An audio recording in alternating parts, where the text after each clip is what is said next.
জুলাই সনদের যে মেইন বিষয়গুলো আছে সেগুলোর সাথে আমাদের 31 দফার অনেক কিছুর মিল আছে, যা আমরা অনেক আগেই জাতিসংঘে উপস্থাপন করেছিলাম।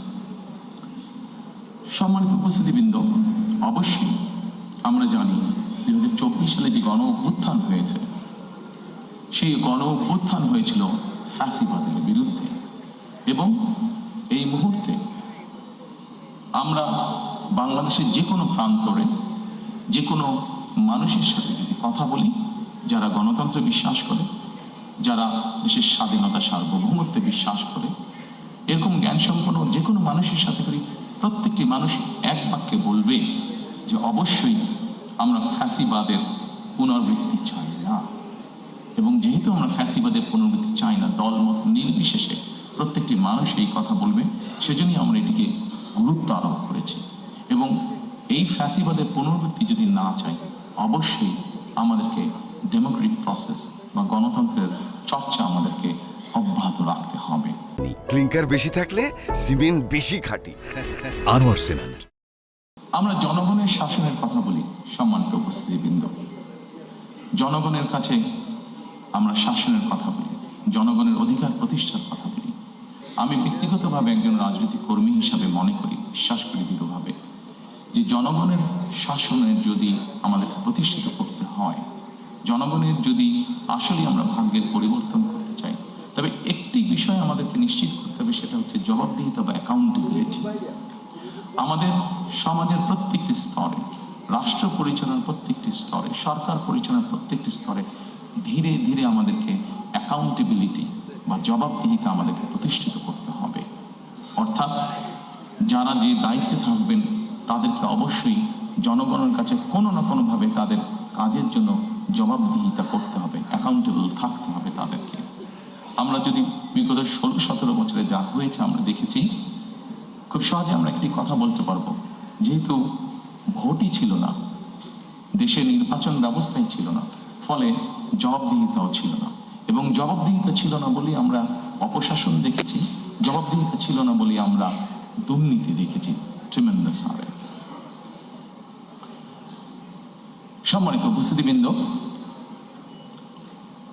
আমাদেরকে জবাবদিহিতা যদি নিশ্চিত করতে হয়, গণতন্ত্রকে যদি নিশ্চিত করতে হবে, তবে অবশ্যই আরেকটি বিষয় আমাদেরকে নিশ্চিত করতে হবে, যেটি বিএনপির একটি ট্র্যাডিশন, যেটি বিএনপি যখনই রাষ্ট্র পরিচালনার সুযোগ পেয়েছে, সবসময় বিএনপি চেষ্টা করেছে এই প্র্যাকটিসটিকে অব্যাহত রাখতে।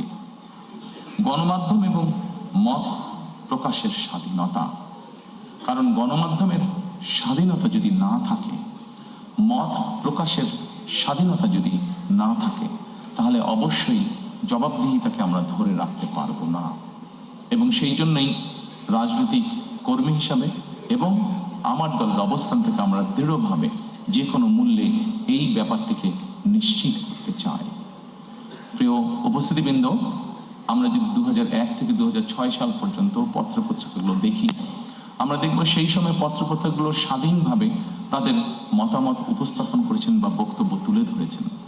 এবং পত্রিকাগুলো এখনো আছে, আমরা পত্রিকাগুলো খুললেই দেখতে পাবো যেভাবে বিভিন্নভাবে সরকারকে, তৎকালীন সরকারকে সমালোচনা করা হয়েছে। কিন্তু আমি খুব দৃঢ়ভাবে বলতে পারবো যে যেদিন যেই পত্রিকায় সরকারের বিভিন্ন বিষয় নিয়ে সমালোচনা করা হয়েছে, সেদিন সন্ধ্যার পরে কোনো এজেন্সি থেকে কোনো পত্রিকার কাছে কোনো ফোন আসেনি যে এই নিউজটা সরাতে হবে, এই নিউজটা কেন করলেন, বা এই ধরনের কোনো ফোন আসেনি, যা আমরা অবশ্যই গত 16-17 বছর দেখেছি।